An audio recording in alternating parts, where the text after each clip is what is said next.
வணக்கம். இன்னைக்கு கிளாஸ்ல நம்ம பார்க்க போற செக்ஷன் பாத்தீங்கன்னா QR Decomposition மெத்தட்ல ப்ராப்ளம்ஸ் எப்படி ஒர்க் அவுட் பண்றதுன்னு பார்க்கலாம். இந்த டாபிக் நமக்கு MA 4151 பேப்பர்ல அப்ளைட் ப்ராபபிலிட்டி அண்ட் ஸ்டாட்டிஸ்டிக்ஸ் பேப்பர்ல ஃபர்ஸ்ட் யூனிட்ல main and major topic QR Decomposition மெத்தட்ல ஒர்க் அவுட் பண்ற problems. So first QR Decomposition என்ன, இதில் என்னென்னலாம் பார்க்கணுங்கிறத தெரிஞ்சுக்கிட்டா ஈஸியாக ஒர்க் அவுட் பண்ணலாம். QR Decomposition. QR Decomposition is a matrix factorisation technique that decomposes a matrix A into two matrices Q and R such that A equal to QR. Here Q is orthogonal matrix and R is upper triangular matrix. இதுதான் main concept. இப்போ உங்களுக்கு ஒரு கொஷினில் ஏன்னு ஒரு matrix கொடுத்து இதை QR மெத்தடில் ஒர்க் அவுட் பண்ணுங்க அப்படின்னு கொஷின் கொடுக்குறாங்கன்னா நம்ம கொடுத்துருக்க மேட்ரிக்ஸை ஃபேக்டரைசேஷனை டீகம்போசஸாக மாற்றணும். அந்த மேட்ரிக்ஸை QR இந்த ஃபார்மேட்டில் நம்ம எழுதணும். It is also one of the matrices தான். ஸோ Qங்கிறது ஆர்த்தோகனல் மேட்ரிக்ஸ் ஃபார்மேட்டில் இருக்கும், Rங்கிறது அப்பர் ட்ரையாங்குலர் மேட்ரிக்ஸாக எக்ஸிஸ்ட் ஆகும். ஸோ இந்த ஃபார்மேட்டில் நம்ம மேட்ரிக்ஸை மாற்றுறது தான் இந்த QR Decomposition டாப்பிக்கோட மெயின் கண்டென்ட்டு. இதுக்கு என்ன ப்ரொசீஜர் அப்படின்னு பார்த்தீங்கன்னா மொத்தம் 4 ஸ்டெப் தான். இந்த 4 ஸ்டெப்பை கரெக்டாக ஒர்க் அவுட் பண்ணால் எந்த ப்ராப்ளம் கொடுத்தாலும் எப்படினாலும் ஒர்க் அவுட் பண்ணலாம். மொத்தம் நாங்கள் 7 ப்ராப்ளம் இப்போ போஸ்ட் பண்ணுவோம். உங்களுக்கு இந்த 7 ப்ராப்ளம் தவிர வேறு எந்த ப்ராப்ளம் டவுட் ஆனாலும் நீங்கள் இதே மெத்தடில் ஒர்க் அவுட் பண்ணால் ஈஸியாக ஆன்சர் கன்வெர்ட் பண்ணலாம். அதுக்கும் ஏதாவது டவுட் இருந்ததுன்னா நீங்கள் KanithaPezhaiக்கு மெயில் அனுப்பலாம். இப்போ ப்ரொசீஜர் பார்த்தீங்கன்னா step 1 write down the given datas. So first கொஷினில் என்ன ஏ கொடுத்துருக்காங்க, ஏலேருந்து என்னென்ன டேட்டா எடுக்கணுங்கிறத ஸ்டெப் 1ல் எழுதிக்கலாம். Step 2 apply the Gram Schmidt method to find orthonormal set of columns into a matrix Q. So Gram Schmidt மெத்தடில் நம்ம ஒர்க் அவுட் பண்ணணும். அதுலேருந்து ஆர்த்தோனார்மல் மேட்ரிக்ஸ் என்னங்கிறத கன்வெர்ட் பண்ணணும். தட் இஸ் இந்த ஸ்டெப் 2லேயே நம்ம Qங்கிற மேட்ரிக்ஸ், அதாவது இந்த ஆர்த்தோகனல் மேட்ரிக்ஸ் இருக்குல்ல, இந்த Qவோட மேட்ரிக்ஸ் வேல்யூ என்னங்கிறது நம்ம ஸ்டெப் 2ல் பார்த்துடலாம். Step 3 compute R matrix by multiplying the transpose of Q with A. Step 3ல் நம்ம R மேட்ரிக்ஸை பார்ப்போம். That is upper triangular matrix என்னங்கிறது பார்ப்போம். ஸ்டெப் 4ல் QR Decomposition of A is the pair of Q and R. So இந்த ஃபார்மேட்டில் A equal to QRன்னு எழுதுவாங்க. அந்த ஃபார்மேட்டில் கரெக்டு தானா, நம்ம பார்த்துருக்க ஆன்சர் கரெக்டு தானாங்கிறத செக் பண்ணுறது ஸ்டெப் 4ல் இருக்கும். ஸோ இந்த 4 ஸ்டெப் தான் எந்த ப்ராப்ளத்துக்குமே, எவ்வளோ பெரிய ப்ராப்ளம் 3x3 இருந்தாலும் சரி, 2x2 அண்ட் 4x4 மேட்ரிக்ஸும் சில சமயம் கொடுக்குறாங்க. ஸோ அந்த மாதிரி மேட்ரிக்ஸாக இருந்தாலும் நம்ம இந்த மெத்தடில் தான் ஒர்க் அவுட் பண்ணுறதா இருக்கும். ஸோ ஸ்டெப் 1 என்ன, ஸ்டெப் 2 என்ன, ஸ்டெப் 3, ஸ்டெப் 4 மட்டும் ஃபாலோ பண்ணால் போதும். ஸ்டெப் 2ல் நம்ம Q மேட்ரிக்ஸ் பார்ப்போம், ஸ்டெப் 3ல் R மேட்ரிக்ஸ் பார்க்குற மாதிரி இருக்கும். இப்போ ஒரு ப்ராப்ளம் பார்த்தா நமக்கு தெளிவாக ஒரு ஐடியா கிடைக்கும். அந்த ப்ராப்ளத்தில் என்னென்ன நோட்டேஷன்லாம் எப்படி யூஸ் பண்ணுறாங்கிறத நோட் பண்ணிக்கிட்டால் ஈஸியாக இருக்கும். ப்ராப்ளம் பார்க்கலாம். In first problem, find QR decomposition of the given matrix 1 0 -1 1 2 1 2 2 3. இவ்வளோ தான் நம்மளுடைய கொஷினே கொடுப்பாங்க. ஸோ டீகாம்போசிஷன் மெத்தடில் QR ஃபேக்டரைசேஷன் மெத்தடில் இந்த மேட்ரிக்ஸை ஒர்க் அவுட் பண்ணுங்கிறது தான் நம்மளுடைய கொஷின். ஸோ மொத்தம் நமக்கு இந்த QR டீகாம்போசிஷன் மெத்தட் கொடுத்தாலே 4 ஸ்டெப்பு நம்ம ஃபாலோ பண்ணணும்னு நமக்கு தெரியும். ஸோ அதுக்கேற்றபடி இப்போ கேல்குலேஷன் பார்க்கலாம். இந்த ப்ராப்ளம் ரொம்ப ஈஸியான ப்ராப்ளம். பட் நம்ம ஸ்டெப் பை ஸ்டெப்பாக என்ன செய்கிறோங்கிறத தெரிஞ்சுக்கிட்டு எழுதுனா அழகாக ஒர்க் அவுட் பண்ணலாம். இதில் ஃபார்முலாஸ் ரொம்ப ஹெவியாக இருக்காது, பட் நம்ம எழுதுகிற மாதிரி தான் இருக்கும். புரிஞ்சு எழுதுனா ஈஸியாக இருக்கும். இப்போ ஸ்டெப் 1 எழுதலாம். ஸ்டெப் 1ல் என்ன சொன்னோம், கிவன் டேட்டாஸ்லாம் நோட் பண்ணுற மாதிரி இருக்கணும். லெட் த மேட்ரிக்ஸ் ஏன்னு இதுக்கு எடுத்துக்கலாம். ஸோ ஏ மேட்ரிக்ஸை 1 0 -1 1 2 1 2 2 3 எடுத்து எழுதிக்கலாம். அதுக்கடுத்து இதில் இருக்கிற டேர்ம்ஸ் எல்லாமே நம்ம தனித்தனியாக எழுதிக்கலாம். ஹியர் A1ங்கிறது ஃபஸ்ட்டு காலம் வேல்யூவாக எடுத்துக்கலாம் 1 1 2, A2ங்கிறது செகண்ட் காலம் 0 2 2 அண்ட் A3ங்கிறது தேர்ட் காலம் வேல்யூ -1 1 3ன்னு எடுத்து எழுதிக்கலாம். This is our step 1. So step 1ல் நம்ம மேட்ரிக்ஸை எடுத்து எழுதிட்டு A1 A2 A3யோட வேல்யூஸ்லாம் என்னங்கிறத மட்டும் ஹைலைட் பண்ணால் போதும். ஸ்டெப் 2, ஸ்டெப் 2ல் பார்த்தீங்கன்னா நம்ம சொன்னோம் Qவோட மேட்ரிக்ஸ் வேல்யூ பார்க்குற மாதிரி இருக்கும்னு. Find orthonormal basis matrix by Gram Schmidt method. So Gram Schmidt மெத்தடில் நம்ம ஒர்க் அவுட் பண்ணுறதா இருக்கும். கிராம்-ஸ்மித் மெத்தட்னா என்ன அப்படிங்கிறதுக்கான ப்ராப்ளம்ஸ் நம்ம ஆல்ரெடி ஃபர்ஸ்ட் யூனிட்லேயே நம்ம ஒர்க் அவுட் பண்ணியிருக்கோம். லிங்க் டிஸ்கிரிப்ஷனில் இருக்கும், பார்க்காதவங்க பார்த்துக்கோங்க. அந்த டாபிக் பார்த்தீங்கன்னா வெக்டார் ஸ்பேஸ் பேஸ்டாக மேட்ரிக்ஸஸ் 2x2லலாம் எப்படி கன்வெர்ட் பண்ணுறதுங்கிற பேசிக் ப்ராப்ளம்ஸ் தான் போஸ்ட் பண்ணியிருந்தோம். இப்போ 3/3ல QR Factorisation மெத்தடில் அந்த அளவுக்கு ஹெவியாக கூட நம்ம ஒர்க் அவுட் பண்ண தேவையில்லை, டைரெக்டாகவே நமக்கு ஆன்சர்ஸ் வந்துடும். பட் பேசிக் டேர்ம்ஸ் என்னங்கிறது மட்டும் தெரிஞ்சுக்கிட்டால் போதும். இப்போ இந்த மெத்தடில் ஃபர்ஸ்ட்டு சப்டிவிஷன் நம்ம என்ன பார்க்குறோன்னா V1 அப்ளை பண்ணும். V1னா டைரெக்டாக இந்த A1 வேல்யூவை எடுத்துக்கலாம். ஸோ ஃபஸ்ட்டு நம்ம இது 3/3 மேட்ரிக்ஸுங்கிறதுனால நம்ம ஆர்த்தோநார்மல் பேசிஸில் V1 value, V2 value, V3 value 3 value பார்க்குற மாதிரி இருக்கும். ஸோ V1னா அசம்ஷன் தான் A1 equal to first value 1 1 2, அதை நோட் பண்ணிக்கலாம். V2னா A2 மைனஸ் இது வந்து இன்னர் ப்ராடக்ட்னு சொல்லுவாங்க. இந்த நொட்டேஷனை inner product of V1 A2 divided by இந்த நொட்டேஷன் நாம் சொல்லுவாங்க, நாம் of V1 square into V1. இப்போ V2 பார்க்கணிங்கன்னா நீங்கள் A1 டேட்டா உங்ககிட்ட இருக்கும் அண்ட் V2க்கு ரெலவெண்ட்டாக A2 டேட்டா இருக்கும். ஸோ இது ரெண்டும் சேர்த்து எழுதுகிற மாதிரி இருக்கும். V1 A2 டிவைடட் பை நாம் ஆஃப் V1 இன்ட்டு V1. இதுதான் ஃபார்முலா. இது மக்கப் பண்ணணும் அவசியம் இல்லை. ஸோ A2ஓட டேட்டா எழுதிக்கோங்க. A2ங்கிறது நமக்கு தெரியும் 0 2 2, அதை நோட் பண்ணிக்கலாம். 0 2 2 minus inner product of V1 A2 divided by இந்த நாம்ங்கிற நோட்டேஷன் நம்ம என்ன எழுதிக்கலாம்னா inner product of V1 V1 எழுதிக்கலாம் இன்ட்டு V1. ஸோ V1னா நம்ம A1 தான் நம்ம V1 எடுத்துருக்கோமோ, அப்போ 1 1 2 இதை எடுத்து எழுதிக்கலாம். ஸோ இப்போ டேட்டாஸ்லாம் அப்ளை பண்ணிக்கலாம். இது A2ன்னு எடுத்துக்கிட்டோம் மைனஸ் V1, இங்கே A2 எடுத்துக்கிட்டு கீழே நாம்னு எழுதுனதுக்கு நம்ம நாம் நோட்டேஷன்லையும் கன்வெர்ட் பண்ணலாம், இல்லை ஸ்கொயர் ரூட் ஆஃப் V1 தானே. So V1 வேலைனா 1 square plus 1 square plus 2 square into V1 எடுத்து எழுதிக்கலாம். இந்த இன்னர் ப்ராடக்ட் நொட்டேஷன் இருந்ததுன்னா நம்ம இந்த பார்ட்டுக்கு டிரான்ஸ்போஸ் பார்க்கணும். அதாவது டிரான்ஸ்போஸ்னால் ரோவாக இருக்கிறத காலமாக மாற்றணும், காலமாக இருக்கிறத ரோவாக மாற்றணும். This is main concept. இதை ஸ்டார்னு வேணால் நோட் பண்ணிக்கலாம். ஸோ இந்த பார்ட்டுக்கு இன்னர் ப்ராடக்டை நம்ம மூவ் பண்ணணும்னா ஏதாவது ஒரு பார்ட்டு ஃபஸ்ட் பார்ட்டை நம்ம டிரான்ஸ்போஸாக மாற்றுவாங்க. ஸோ டிரான்ஸ்போஸை இந்த பார்ட் அப்படியே இருக்கட்டும், இதை டிரான்ஸ்போஸாக மாற்றுறீங்கன்னா 1 1 2, இந்த பார்ட்டு 0 2 2 இருக்குது. இது எல்லாமே மேட்ரிக்ஸில் தான் நம்ம எழுதிக்கிட்டு இருக்கோம். டிவைடட் பை இங்கே கீழே டினாமினேட்டரில் வேல்யூ பார்த்தீங்கன்னா ஸ்கொயர் ரூட் ஆஃப் 1 + 1 + 4, அப்போ 6 square root of 6 square into 1 1 2. இப்போ இதை மேட்ரிக்ஸ் மல்டிப்ளிகேஷனில் மல்டிப்ளை பண்ணலாமா? அப்போ 1 × 0 0, 1 × 2 2, 2 × 2 4 divided by square root of 6 ஸ்கொயரோட வேல்யூ 6. இந்த மேட்ரிக்ஸ் எழுதிக்கலாம்.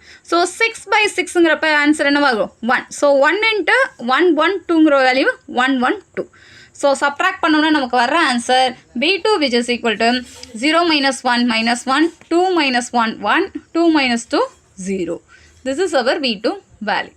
இந்த மாதிரி தான் V2 பார்ப்பாங்க. V2ல ஃபார்முலா V1 பேஸ்டாக எழுதணும். அதில் இன்னர் ப்ராடக்ட் ஸ்பேஸை நம்ம மூவ் பண்ணுறதுக்காக டிரான்ஸ்போஸ் எழுதி மல்டிப்ளை பண்ணியிருக்கோம். இந்த இடம் தான் ரொம்ப ரொம்ப முக்கியம். ஸோ சப்ஸ்டியூட் பண்ணுங்கள். இந்த இன்னர் ப்ராடக்ட் பதில் இந்த வேல்யூக்கு டிரான்ஸ்போஸ் எடுத்து மல்டிப்ளை பண்ணிட்டு ஆஸ் யூஷுவல் நீங்கள் ஒர்க் அவுட் பண்ணாலே அழகாக ஆன்சர் எக்ஸிஸ்ட் ஆகும். இது V2. இதே மாதிரி தான் இப்போ V3 பார்க்கணும். ஸோ V3 ஃபார்முலான்னு பார்த்தீங்கன்னா A3 minus inner product of V3ல it's covered V1 and V2. So V1 பேஸ்டாகவும் நம்ம எழுதணும், V2 பேஸ்டாகவும் ஃபார்முலா எழுதுகிற மாதிரி இருக்கும். அப்போ A3 minus inner product of V1 A3 divided by நாம் ஆஃப் V1 ஸ்கொயர். அதை நாம் ஆஃப்ங்கிறத நீங்கள் inner product of V1 V1 எழுதிக்கலாம் இன்ட்டு V1 அண்ட் V2 பேஸ்டாக. அப்போ inner product of V2 A3 divided by நாம் of V2 into V2. So V1 and A3, V2 and A3ல எழுதணும். இது மக்கப் பண்ணாதீங்க, புரிஞ்சு எழுதுனா ஈஸியாக இருக்கும். எக்ஸாமில் கண்டிப்பாக இந்த பேட்டர்னில் கொஷின் வரும்னு உங்களுக்கே தெரியும். அப்படிங்கிறப்ப இதுக்கு எவ்வளோ இம்பார்ட்டன்ஸ் கொடுக்கணுமோ அதை கொடுத்து பாருங்கள். கால்குலேஷன்லாம் சிம்பிளாக தான் இருக்கும். பட் இந்த டெரிவேட்டிவ் அண்ட் டெஃபனிஷன் எழுதுறது மட்டும் கரெக்டாக எழுதுனா போதும். இப்போ A3 வேல்யூ நம்ம கிவன் டேட்டாவில் எடுத்த வேல்யூ தான் -1 1 3 minus inner product of V1 value 1 1 2 and A3 value இப்போ கோட் பண்ணதான் -1 1 3 டிவைடட் பை நாம் ஆஃப் V1 ஸ்கொயர். நாம் ஆஃப் V1 ஸ்கொயர் ஆல்ரெடி நம்ம பார்த்துருந்தோம். இந்த இடத்துல 6ன்னு பார்த்துருக்கோம். ஸோ அதை டேரெக்டாக சப்ஸ்டியூட் பண்ணலாம், இல்லை ஒரு ஸ்டெப் எழுதிட்டு எழுதலாம். இன்ட்டு V1ஓட value 1 1 2 minus inner product of V2ஓட வேல்யூ -1 1 0 அண்ட் A3ங்கிறப்போ -1 1 3 டிவைடட் பை நாம் ஆஃப் V2 அண்ட் V2ங்கிறப்போ -1 1 0. ஸோ அதே மாதிரி தான் இன்னர் ப்ராடக்டை நம்ம மூவ் பண்ணணும்னா என்ன செய்ய சொன்னோம், டிரான்ஸ்போஸால் மல்டிப்ளை பண்ண சொன்னோமா. ஸோ ஃபஸ்ட்டு பார்ட் A3 இருக்குது, செகண்ட் இதுக்கு டிரான்ஸ்போஸ் பார்த்தீங்கன்னா 1 1 2 -1 1 3 டிவைடட் பை நாம் ஆஃப் V1 ஆல்ரெடி நம்ம பார்த்தாச்சு 6ன்னு இன்ட்டு 1 1 2 அண்ட் அதுக்கடுத்த பார்ட்டில் இதுக்கு நீங்கள் டிரான்ஸ்போஸ் பார்த்தீங்கன்னா -110 இன்ட்டு A3 டிவைடட் பை இந்த வேல்யூக்கு நாம் பார்த்தீங்க V2க்குனா -1 whole square plus 1 square plus 0 square. இல்லை நான் இன்னர் ப்ராடக்ட்டில் இதே மாதிரி எழுதி ஒர்க் அவுட் பண்ணாலும் சேம் ஆன்சர் தான் எக்ஸிஸ்ட் ஆகும் இன்ட்டு V2 எழுதியாச்சு. ஸோ இப்போ கேல்குலேஷன் பார்க்கலாம். A3 மைனஸ் இந்த ரோ அண்ட் காலம் மல்டிப்ளை பண்ணிங்கன்னா -1 + 1 + 6. ஸோ -1 + 1 + 6 ஃபர்ஸ்ட் ரோ வச்சு இந்த காலம் ஃபுல்லாகவே மல்டிப்ளை பண்ணியிருக்கோம்.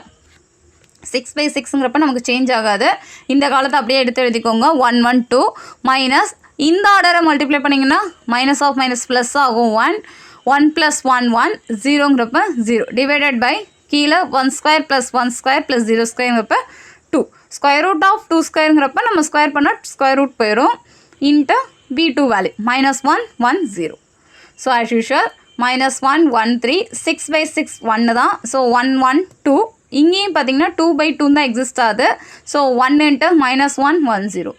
இந்த மாதிரி மேட்ரிக்ஸ் ஆர்டரை நம்ம ஒர்க் அவுட் பண்ணோன்னா -1 இன்ட்டு -1 -2 மைனஸ் ஆஃப் மைனஸ் இது ப்ளஸ் ஆகும். So final answer -1. இந்த order 1 - 1 0 0 - 1 -1 3 - 2 1 1 - 0 1. So this is our required V3 value. So V3 which is equal to -1 -1 1. ஆக மொத்தம் நம்ம V1 V2 V3 மூணு வேல்யூமே தனித்தனியாக பார்த்தாச்சு. இப்போ மேட்ரிக்ஸ் ஃபார்ம் பண்ணலாம். The 4 orthonormal vectors. ஸோ இப்போ நம்ம என்னென்னா நாம் வேல்யூவும் பார்த்துட்டா நமக்கு சப்ஸ்டியூஷனுக்கு ஈஸியாக இருக்குங்கிறதுக்காக தான் இதை எடுத்து எழுதுனது. நாம் வேல்யூ ஆல்ரெடி V1 பார்த்தாச்சு, V2 பார்த்தாச்சு, V3 மட்டும் பார்க்கல. V3க்கு இப்போ வந்திருக்கிற வேல்யூ பார்த்தீங்கன்னா -1 -1 1. ஸோ இதுக்கு ஸ்கொயர் ரூட் எடுத்திங்கன்னா 1 ஸ்கொயர் ப்ளஸ் 1 ஸ்கொயர் ப்ளஸ் 1 ஸ்கொயருங்கிறப்ப √3. அதை எடுத்து எழுதிக்கோங்க. விங்கிற மேட்ரிக்ஸ் எப்படி டிஃபைன் பண்ணுவாங்கன்னா based on V1 V2 V3. V1 value நமக்கு தெரியும் 1 1 2, V2ஓட வேல்யூ -1 1 0, V3ஓட வேல்யூ -1 -1 and 1. ஸோ அதுக்கேற்றபடி V1ங்கிற மேட்ரிக்ஸை டிஃபைன் பண்ணியாச்சு. இப்போ ஸ்டெப் 2ல் நம்ம Qங்கிற மேட்ரிக்ஸ் தான் பார்க்க போகிறோம். So finally Q equal to Qவோட ஃபார்மட் எப்படி எழுதுனா V1 by norm of V1, V2 by norm of V2, V3 by norm of V3. So V1 இப்போ நம்ம பார்த்துருக்கிற மேட்ரிக்ஸில் இருக்கிற value by norm of V1. So V1ஓட வேல்யூன்னு பார்த்தீங்கன்னா 1 1 2 divided by norm of V1 value √6. அப்போ 1/√6 1/√6 2/√6. V2 value -1 1 0. இதில் norm of V2ஓட வேல்யூ square root of 2, that is -1/√2 1/√2 0. And the V3ஓட வேல்யூன்னு பார்த்தீங்கன்னா -1 -1 1. norm of V3 வேல்யூ √2 இப்போ பார்த்துருக்கோம். ஸோ அதை எடுத்துனா நமக்கு வர்ற Qங்கிற மேட்ரிக்ஸ் இந்த பேட்டர்னில் தான் வரும். 1/√6 -1/√2 -1/√3 1/√6 1/√2 -1/√3 2/√6 0 1/√3. இந்த ஆர்டரில் தான் நமக்கு Q மேட்ரிக்ஸ் வந்துருக்கும். This is our step 2. Step 2ல் நம்ம Q மேட்ரிக்ஸை பார்த்தாச்சு. ஸ்டெப் 3ல் R மேட்ரிக்ஸோட வேல்யூ என்னென்னு பார்த்துட்டா ப்ராப்ளம் முடிஞ்சிடும். Step 3 find R matrix. R மேட்ரிக்ஸ்னால் நமக்கு தெரியும் A = QR எழுதுவாங்க இந்த மெத்தடில். நமக்கு தேவை இப்போ R தான். ஸோ ரெண்டு பக்கமும் நம்ம டிரான்ஸ்போஸ் எடுத்தோம்னா நமக்கு வர ஆன்சர் பார்த்தீங்கன்னா R which is equal to Q transpose into A. இது ஃபார்முலா மாதிரி எடுத்துக்கிட்டாலும் சரி, கண்டிஷன் எடுத்துக்கிட்டாலும் சரி, R = Q transpose into A. Already நமக்கு Q என்னன்னு தெரியும். ஸோ Qக்கு டிரான்ஸ்போஸ் பார்க்குறது ஈஸி தான். ஏங்கிறது கிவன் மேட்ரிக்ஸ். ஸோ இது ரெண்டுத்தையும் மல்டிப்ளை பண்ணிட்டாலே நமக்கு R மேட்ரிக்ஸ் கிடச்சிடும். இதுவரை பார்க்குறது தான் நமக்கு கஷ்டம். இதுக்கடுத்து ஒர்க் அவுட் பண்ணுறது எல்லாமே ஈஸியான ப்ரொசீஜர் தான். ஸோ Qவோட வேல்யூ கரெக்டாக பாருங்கள். Qவோட வேல்யூ கரெக்டாக பார்க்கணுன்னா V1 V2 V3யோட ஃபார்மட் என்ன, அதில் இன்னர் ப்ராடக்ட் நோட்டேஷனுக்கு எப்படி ஒர்க் அவுட் பண்ணுறது, நாம் கரெக்டாக பார்க்குறது எப்படிங்கிறத தெரிஞ்சுக்கிட்டா இந்த மாதிரி ப்ராப்ளம் ஈஸியாக முடிச்சுடலாம். இப்போ சப்ஸ்டியூட் பண்ணலாம். Q transpose. ஸோ இந்த Qக்கு டிரான்ஸ்போஸ் எடுங்க. டிரான்ஸ்போஸ் மீன்ஸ் ரோவாக இருக்கிறத காலமாக எழுதணும், காலமாக இருக்கிறத ரோவாக எழுதிக்கலாம் சொல்லியிருக்காங்களா. ஸோ இங்கே ஃபஸ்ட்டு காலம் வேல்யூ எல்லாமே பேஸ்ட் ஆன் √6ல் இருக்குது டினாமினேட்டர். அதை எடுத்து எழுதிக்கோங்க. அண்ட் செகண்ட் காலம் செகண்ட் ரோவாக மாறும், தேர்ட் காலம் தேர்ட் ரோவாக மாறிடுச்சு. ஏங்கிறது கிவன் மேட்ரிக்ஸ் 1 0 -1 1 2 1 2 2 3.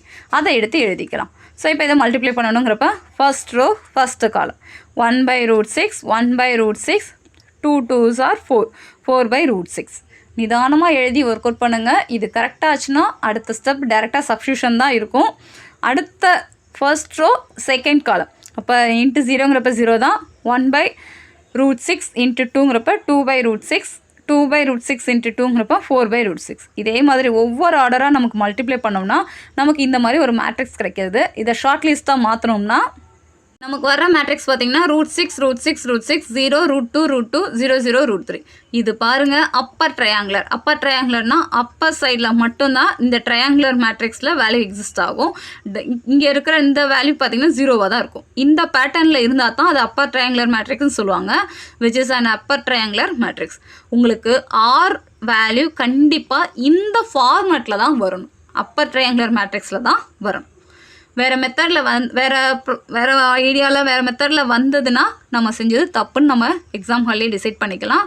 ஸோ Q எப்படி வருதோ அதை பொறுத்து நம்ம ஆர் டிஃபைன் பண்ணுவோம். ஆரோட ஃபைனல் ஆன்சர் அப்பர் ட்ரையாங்குலர் மேட்ரிக்ஸில் தான் நமக்கு எக்ஸிஸ்ட் ஆகும். Step 4 conclusion. ஸோ கன்க்ளூஷனில் நமக்கு QR ஃபேக்டரைசேஷனாக மாற்றுங்க தான் கேட்டிருக்காங்க. ஸோ Q என்ன ஆர் என்னன்னு எடுத்து எழுதிருங்க. A = Qவோட வேல்யூ நம்ம ஸ்டெப் 2ல் ஃபைனல் ஆன்சர், ஆரோட வேல்யூ ஸ்டெப் 3ல் ஃபைனல் ஆன்சர், அதை எடுத்து எழுதுங்க.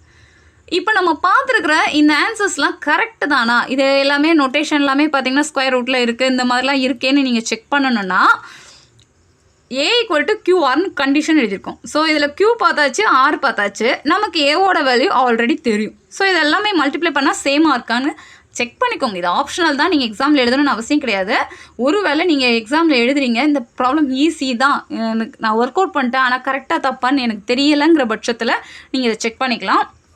கிவன் ஏவோட வேல்யூ பார்த்தீங்கன்னா 1 0 -1 1 2 1 2 2 3. இப்போ இந்த QR இது ரெண்டுத்தையுமே ரோ வைஸ் மேட்ரிக்ஸ் மல்டிப்ளிகேஷனில் மல்டிப்ளை பண்ணிங்கன்னா உங்களுக்கு வர்ற ஃபைனல் ஆன்சரும் 1 0 -1 1 2 2 2 2 3 இந்த ஆர்டரில் தான் எக்ஸிஸ்ட் ஆகுது. ஸோ போத்தார left hand side and right hand side same மார்க்குனால நம்ம கன்வெர்ட் பண்ண Q and R மேட்ரிக்ஸோட வேல்யூ கரெக்டு தான், நம்ம ப்ராப்ளம் கரெக்டாக தான் ஒர்க் அவுட் பண்ணியிருக்குங்கிற ஒரு கன்க்ளூஷனுக்கு வரலாம்.